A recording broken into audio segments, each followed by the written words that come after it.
Hello friends, welcome to આપનું રસોડું।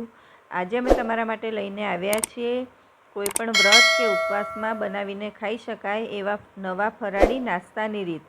હવે આગળ શ્રાવણ મહિનામાં ઘણા બધા વ્રત અને ઉપવાસ આવવાના છે, તો તમે આ નાસ્તો બનાવીને ખાઈ શકો છો। એમાં આ એટલો ટેસ્ટી લાગે છે કે તમે જ્યારે વ્રત કે ઉપવાસ કરશો ત્યારે તમને આ નાસ્તો બનાવવાનું મન થશે। તો વિડીયોને સ્કીપ કર્યા વગર તમે આખો જ વિડીયો જોજો। અને જો તમે ચેનલ પર નવા હોય અને હજુ સુધી અમારી ચેનલને સબસ્ક્રાઈબ ના કરી હોય તો કરી દેજો અને બાજુમાં આપેલા બેલ આઇકોનને દબાવજો, જેથી આવનારા દરેક નવા વિડીયોની નોટિફિકેશન તમને મળતી રહે। નાસ્તો બનાવવા માટે અહીંયા અમે 400 ગ્રામ જેટલા બટેટાને બાફી અને ઠંડા કરી લીધા છે। ત્યારબાદ બટેટાને થોડા ઠંડા કરી લેવાના, પછી જ આપણે તેને ઉપયોગમાં લેવાના છે। ત્યારબાદ એક વાટકો સાબુદાણાને આપણે પલાળી લીધા હતા। સાબુદાણા જ્યારે પલાળીએ ત્યારે તેને ધોઈ અને સાબુદાણા ડૂબે એટલું જ પાણી રેડી અને પલાળવાના છે। વધારે પાણી નથી નાખવાનું સાબુદાણાની અંદર, એટલે એકદમ છૂટા છૂટા સાબુદાણા રહે એ રીતનું પાણી નાખવાનું છે। ત્યારબાદ એક વાટકો આપણે શેકેલા સિંગદાણાને ક્રશ કરીને લેવાના છે। સિંગદાણા જો તમારી પાસે શેકેલા ના હોય તો તમારે શેકી અને અધકચરા ક્રશ કરી લેવાના મિક્સરમાં। એક વાટકો ધોઈને સમારેલી કોથમીર, આદુ મરચાંની પેસ્ટ, લીંબુનો રસ, દળેલી ખાંડ અને સ્વાદ અનુસાર મીઠું લેવાનું છે। સૌપ્રથમ આપણે બટેટાને મેશ કરી લેવાના છે આ રીતે। ત્યારબાદ આ રીતના સાબુદાણા પલળેલા હોવા જોઈએ આપણા, મેશ કરીએ તો થઈ જાય એવા। ત્યારબાદ બટેટાની અંદર આપણે સાબુદાણા એડ કરી દઈશું। સાબુદાણા થોડા વધારે હશે તો પણ વાંધો નહીં આવે, તેનો ટેસ્ટ સારો જ લાગે છે। આ રીતના તમે જોઈ શકો છો, એકદમ છૂટા છૂટા સાબુદાણા રહેવા જોઈએ।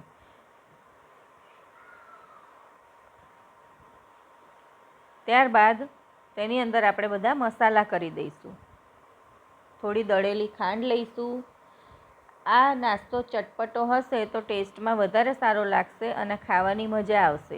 આદુ મરચાંની પેસ્ટ, આની અંદર આપણે લાલ મરચું નથી નાખવાનું એટલે લીલા મરચાં વધારે લઈશું। લીંબુનો રસ,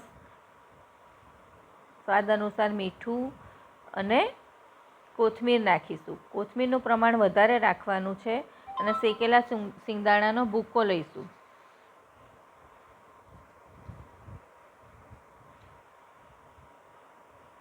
ત્યારબાદ કોથમીર લઈશું।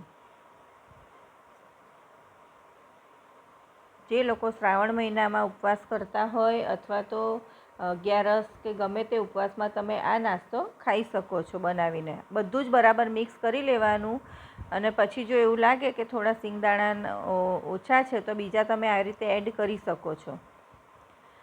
આ રીતે બધું મિક્સ કર્યા પછી એક થાળી લઈશું, તેને આપણે તેલથી ગ્રીસ કરી લેવાની છે। તમે આની નાની નાની ટિક્કી પણ વાળી શકો છો, પણ આજે આપણે અલગ રીતે બનાવવાનો છે નાસ્તો, એટલે આ રીતે થાળીને ગ્રીસ કરી લેવાની તેલથી અને આ મિશ્રણને તેમાં પાથરી દેવાનું છે। આ રીતે તમે બનાવશો તો વાર નહીં લાગે અને ફટાફટ તૈયાર થઈ જશે। આ રીતે મિશ્રણને થાળીમાં પાથરી દેવાનું।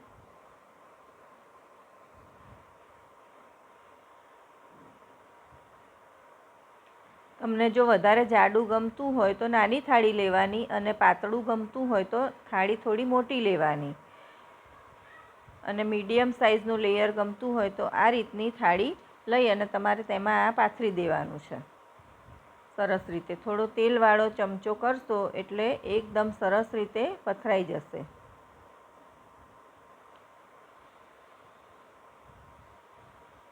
આ રીતે થાળીમાં પાથર્યા પછી તેને અડધો કલાક આપણે રહેવા દઈશું, એટલે સરસ સેટ થઈ જાય। એ સેટ થાય ત્યાં સુધીમાં આપણે તેની ચટણી બનાવી લઈશું ફરાળી। તો તેના માટે એક બાઉલ ભરી અને ધોઈને સમારેલી કોથમીર લઈશું, લીલા મરચાં લઈશું 7 થી 8 નંગ, લીંબુનો રસ, સિંગદાણા, કાચા સિંગદાણા છે, ખાંડ, મીઠું અને બરફના ટુકડા। મિક્સરના બાઉલની અંદર આપણે કોથમીર લઈ લઈશું। આ ફરાળી ચટણી છે, એટલે તમે કોઈ પણ ફરાળી આઈટમ બનાવો તેની સાથે તમે આ ચટણી ખાઈ શકો છો. જો તમારી પાસે સિંગદાણા ના હોય કાચા, તો તમે ટોપરાનું છીણ પણ નાખી શકો છો આની અંદર. બરફના ટુકડા નાખવાથી ચટણીનો કલર સરસ જળવાઈ રહેશે.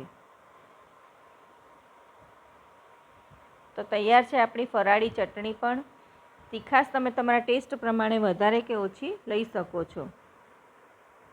આ ચટણી થોડી ખાટી મીઠી હોય અને તીખી તો ટેસ્ટમાં વધારે સારી લાગે છે, એટલે અમે થોડી તીખી બનાવી છે. પણ જો તમારે મોરી ચટણી બનાવવી હોય તો મરચાં ઓછા નાખવાના. સરસ આપણું આ જે પાથરીને રાખ્યું હતું થાળીમાં એ સેટ થઈ ગયું છે. તો આ રીતે તેને આપણે કટ કરી લઈશું. તમને જેવા શેપ ગમે એવા શેપમાં તમે કટ કરી શકો છો.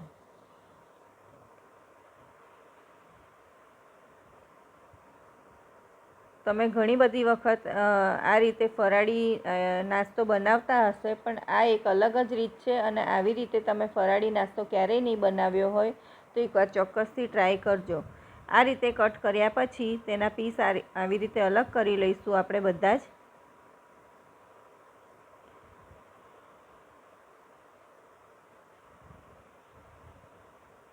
અમે અહીં સ્ક્વેર પીસમાં કટ કર્યું છે, પણ તમે ટ્રાયેંગલમાં પણ કટ કરી શકો છો અને રાઉન્ડ પણ તમે કરી શકો છો. અને થોડું મિશ્રણ અમે રહેવા દીધું હતું, તેમાંથી આ રીતની ફરાળી જે આવે છે આપણે સ્ટીક એ બનાવવાની છે. આ જ મિશ્રણમાંથી આ રીતની ફરાળી સ્ટીક પણ ખાવાની મજા આવે છે. એકદમ ક્રિસ્પી તૈયાર થાય છે. અને બાળકોને તમે આ રીતની ફરાળી સ્ટીક બનાવીને આપશો તો બાળકોને પણ ખાવાની મજા આવશે. આ રીતે થોડો તેલવાળો હાથ કરી અને તમે આવી રીતે વાળી શકો છો. તો આ ફરાળી સ્ટીક પણ સરસ લાગે છે. તમને જે રીતે બનાવવું હોય એ રીતે તમે બનાવી શકો છો. હવે તેલ એકદમ ગરમ કરી લેવાનું. પછી જ તેની અંદર આપણે આ જે સ્ક્વેર કટ કરીને રાખ્યા છે એ એડ કરવાના. અને પછી ગેસની આંચ આપણે મીડિયમ કરી દેવાની. અને મીડિયમ ગેસની આંચ ઉપર આપણે આને તળવાના છે, એટલે સરસ ક્રિસ્પી તૈયાર થશે.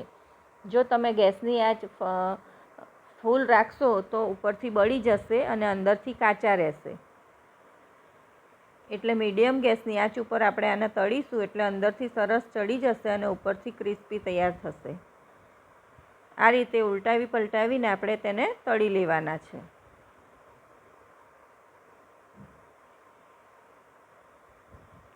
ગોલ્ડન બ્રાઉન કલરના થાય ત્યાં સુધી આપણે તેને તળીશું. સરસ તળાઈ ગયા છે. તો એ જ રીતે આપણે બધા જ સ્ક્વેર તળી લઈશું વારાફરતી. આગળ પણ અમે ઘણી બધી ફરાળી આઈટમો મૂકેલી છે, તો તેની લિંક પણ હું ડિસ્ક્રિપ્શન બોક્સમાં મૂકી દઈશ. એ જ રીતે આપણે સ્ટીક પણ તળી લઈશું.